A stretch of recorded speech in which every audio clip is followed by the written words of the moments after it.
दोस्तों आप सबके लिए एक बहुत अच्छी और मोटिवेशनल कहानी लेकर आया हूँ। दोस्त कैसा होना चाहिए और दोस्ती कैसी होनी चाहिए।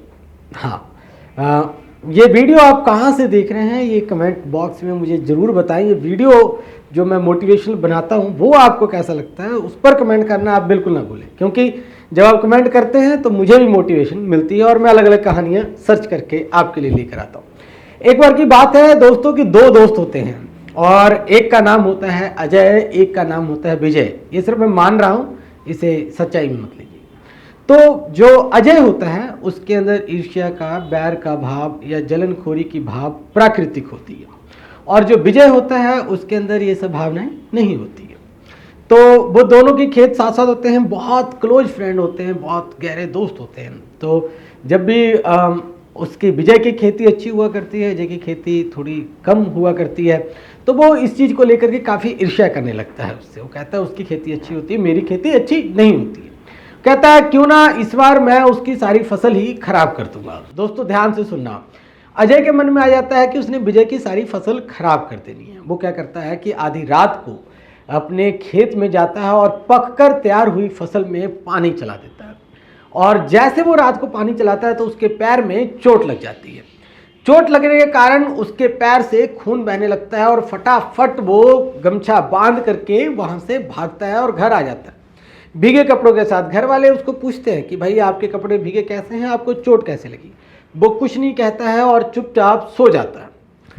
सुबह होती है, वो उस रात मोटर बंद करना भूल जाता है, यानी कि वो जो ट्यूबवेल चला कर आता है दूसरे खेत में पानी भरने के लिए, वो ट्यूबवेल बंद करना भूल जाता है और उसे सुबह हॉस्पिटल दाखिल होना पड़ता है। अगले दिन विजय खेत पर पहुंचता है। वो देखता है दोनों खेत, अजय का भी खेत और विजय का भी खेत, पानी से भर चुका होता है। वो बड़ा दुखी होता है और दुखी हृदय के साथ वो अपने दोस्त से मिलने हॉस्पिटल जाता है और कहता है यह रात ना जाने किसी ने जलनखोरी के कारण हम दोनों के खेतों में पानी भर दिया, जिसके कारण हमारी सारी फसल खराब हो गई। अब वहां बैठी उसकी पत्नी, अजय की पत्नी, ये सारी बात समझ जाती है। वो कहती है अच्छा तो तुमने कल रात को भीगे कपड़ों के साथ तुम घर आए थे, तुमने वो पानी चलाया है जिसके कारण सारी फसल खराब हुई है। अब विजय क्या करता है कि विजय के घर जब भी उसके अच्छी फसल होती है या कुछ अच्छे फल वगैरह उसके घर लगते हैं तो वो अपने दोस्त को देने जरूर जाया करता है, इसलिए उसके घर वाले भी उस अच्छा खासा सम्मान करते हैं, प्रेम करते हैं। और अब वो जब सोचता है कि ये चीज़ मैंने की, वो बड़ा गिल्टी फील करता है विजय के आगे कि ये मेरे से गलती हुई, मैं तेरी फसल खराब करना चाहता था परंतु मुझे चोट लग गई और हम सबका फसल खराब हो गया। तो विजय कहता है नहीं दोस्त, तुमने गलती नहीं मानी है। ना जाने परमात्मा ने क्यों हम सब के अंदर ईर्ष्या, बैर भाव, जलनखोरी भर दी है। ना जाने किस परिस्थितियों में तुमने मेरे बारे में ऐसा सोचा होगा, पर तुम मेरे एक अच्छे दोस्त हो और सदा तुम मेरे अच्छे दोस्त रहोगे।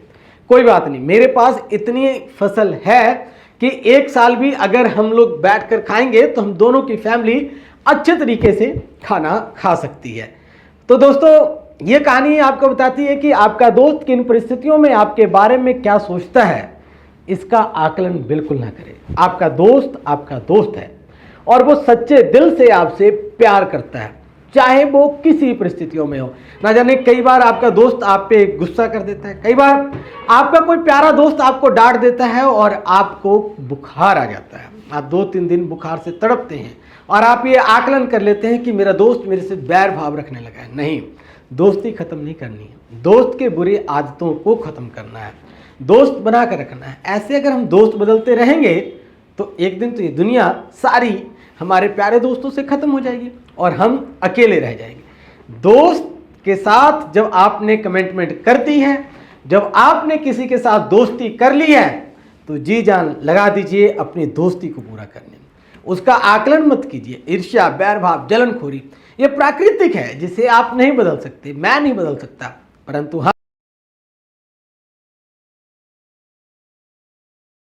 हाँ, आप अपने दोस्त के आदतों को जरूर बदल सकते हैं। आप अपने दोस्त के लिए तन मन धन जरूर अर्पित कर सकते हैं, क्योंकि आपको किसी ने दोस्त कहा है, क्योंकि आपने किसी को दोस्त कहा है। तो दोस्त की व्याख्यान बहुत बड़ी है। ये कहानी आपको कैसी लगी कमेंट बॉक्स में जरूर बताएं। फिर लेकर आऊंगा एक अलग दोस्ती पर मोटिवेशनल कहानी कि दोस्ती कैसी होनी चाहिए। धन्यवाद।